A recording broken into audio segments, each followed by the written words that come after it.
पूर्वी लद्दाख की वास्तविक नियंत्रण रेखा यानी एलएसी पर पिछले साल के अप्रैल महीने से जारी विवाद के बीच शनिवार को भारत चीन के बीच कोर कमांडर स्तर की बातचीत हुई।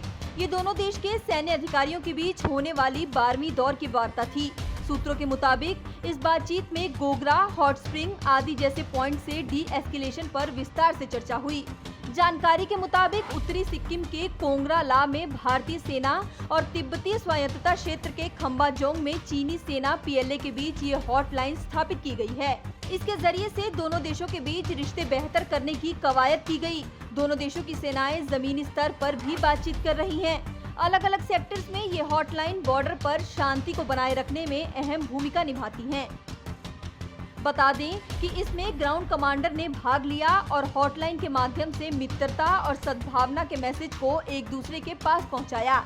एलएसी के चीन के पक्ष की ओर ओल्डी में हुई ये बैठक सुबह से शुरू हुई थी, जो कि शाम 7:30 बजे तक चली। 9 घंटे की मैराथन बैठक में तनाव को कम करने को लेकर बातचीत की गई। पिछले दिनों एलएसी विवाद को खत्म करने के लिए चीन ने 26 जुलाई को बातचीत करने का सुझाव दिया था, जिसे भारत ने कारगिल विजय दिवस के चलते खारिज कर दिया था। बाद में बातचीत के लिए 31 जुलाई की तारीख तय की गई थी।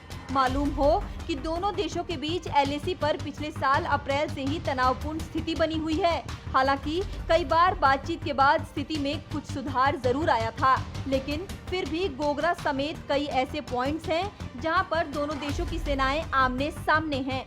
पिछले साल जून महीने में गलवान घाटी में हिंसक झड़प हो गई थी, जिसमें भारत के 20 जवान शहीद हो गए थे। वहीं चीन के भी कई सैनिक मारे गए थे। दोनों देशों के बीच कई महीने से चल रही वार्ता का ही नतीजा था, जिससे पैंगोंग झील के दोनों किनारे समेत कई जगहों पर डिसएंगेजमेंट हुआ था। हालांकि चीनी सेना ने अब भी गोगरा, हॉट स्प्रिंग जैसे इलाकों में विवाद खड़ा कर रखा है, जिससे तनाव कायम है। जहां एक ओर चीन भारत से शांति के लिए बातचीत कर रहा है, तो दूसरी ओर वो अपनी चालबाजी से पीछे नहीं हट रहा। पूर्वी लद्दाख में दबदबा कम होने की वजह से चीन इन दिनों अपनी सैन्य तैनाती को मजबूत करने में लगा हुआ है। इसके चलते चीन ने हर तिब्बती परिवार के लिए पीएलए में सदस्य भेजना अनिवार्य कर दिया है। सूत्रों के मुताबिक चीन ने ये विशेष अभियान फरवरी महीने से चला रखा है।